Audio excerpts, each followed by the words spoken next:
saveur divine. Cette bonne nouvelle du royaume sera prêchée dans le monde entier pour servir de témoignage à toutes les nations.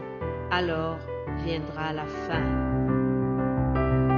Ce pain céleste vous est présenté par Immaculée Niraneza. Je lève mes yeux vers les montagnes, d'où me viendra le secours. Le secours me vient de l'Éternel qui a fait les cieux et la terre. Alléluia. Je lève les yeux vers les montagnes, d'où me viendra le secours. Le secours me vient de l'Éternel qui a fait les cieux et la terre. Le secours me vient de l'Éternel qui a fait les cieux et la terre. Il est mon Dieu. Mon frère, ma sœur, dans l'attente de ton exaucement, ne sois pas impatient.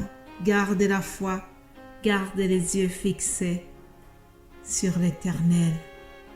Je vous ai lu le psaume 121, versets 1 jusqu'à 2. Alléluia. Continuons notre thème sur la patience.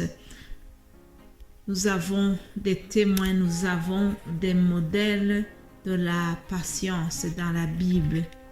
Lisons Hébreux 12. Hébreux 12, nous lisons au premier verset. Nous donc aussi, puisque nous sommes environnés d'une si grande nuée de témoins, rejetons tout fardeau et le péché qui nous enveloppe si facilement et courons avec persévérance dans la carrière qui nous est ouverte, ayant les regards sur Jésus qui suscite la foi et l'amène à la perfection.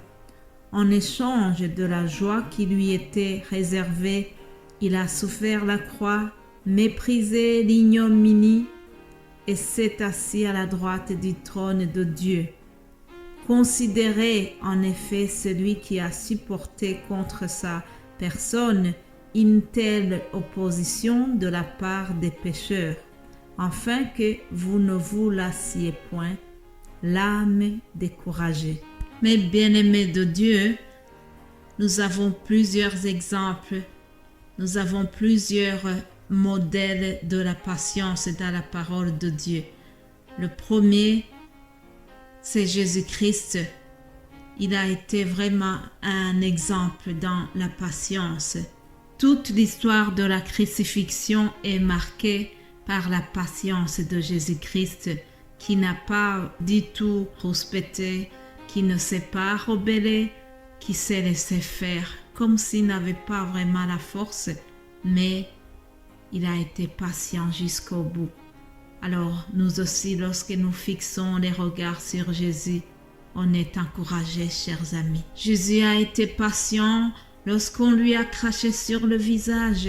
Il a été patient lorsqu'on l'a insulté.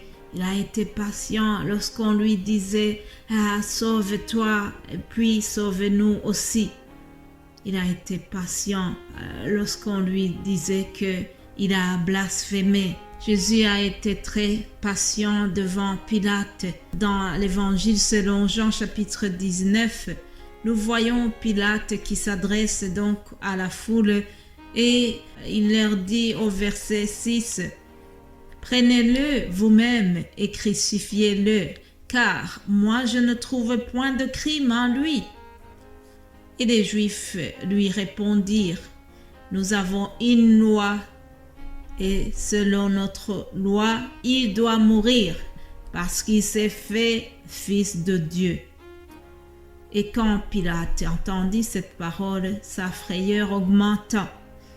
Il rentra dans le prétoire et il dit à Jésus, « D'où es-tu » Mais Jésus ne lui donna point de réponse.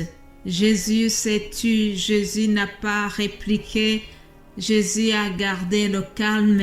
Ésaïe 30:15 me dit que c'est dans le calme et la confiance que sera notre force. C'est dans le calme et la confiance que nous allons puiser la patience, chers amis. À la croix, Jésus-Christ est resté calme et il a fait confiance à Dieu le Père. Il savait bien que ce qu'il attendait est glorieux. Il a continué de faire confiance.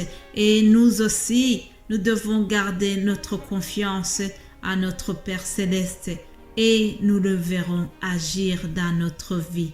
Dans le texte que je vous ai lu au début, donc au Hébreux 12, on nous dit que nous sommes environnés par une grande nuée de témoins. En effet, nous avons plusieurs témoins, plusieurs modèles de la patience. Abraham aussi est un de ces témoins, un témoin de la patience, un témoin de la foi, un témoin vraiment qui a patienté pendant plusieurs années avant d'avoir le fils Isaac que Dieu lui avait promis. Et Abraham a eu ce que Dieu avait promis puisque notre Dieu ne ment pas, quelle que soit la longueur du temps. Il te donne ce qu'il a promis, ce que tu dois faire, ce que moi je dois faire dans l'attente de la promesse, c'est de rester patient, garder la foi.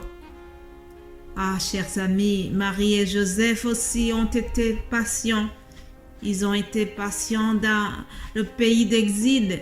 Ah, imaginez-vous une jeune maman qui se retrouve chamboulée, qui se retrouve obligée de fuir son pays et d'aller à l'étranger, en Égypte, où il a été pendant que Hérode cherchait à tuer l'enfant Jésus. Mais ils ont été obligés de partir et ils ont été patients durant ce moment difficile. Joseph a été aussi patient, chers amis. C'est encore un témoin de la patience, un témoin de la crainte de Dieu. Joseph a été patient par rapport au harcèlement de la femme de Potiphar.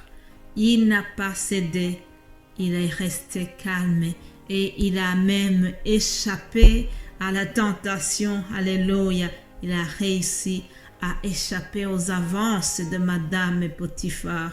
Ça, c'est vraiment quelque chose de très, très, très remarquable et très appréciable. J'ai une amie qui se bat aussi contre le cancer, mais elle garde patience.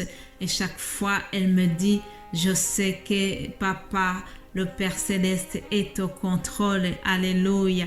Quel modèle de patience, chers amis. Quelqu'un a dit une très belle phrase et je voudrais terminer par celle-là. La patience, c'est simplement faire confiance à Dieu. Alléluia. Faisons confiance à Dieu dans notre vie et nous le verrons agir.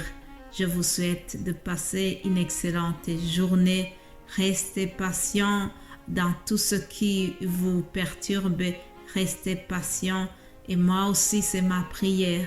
C'est dans le calme et la confiance que sera notre force. C'est dans le calme et la confiance que nous allons développer notre patience. Soyez bénis et je vous retrouve demain par la grâce de notre Seigneur. Amen.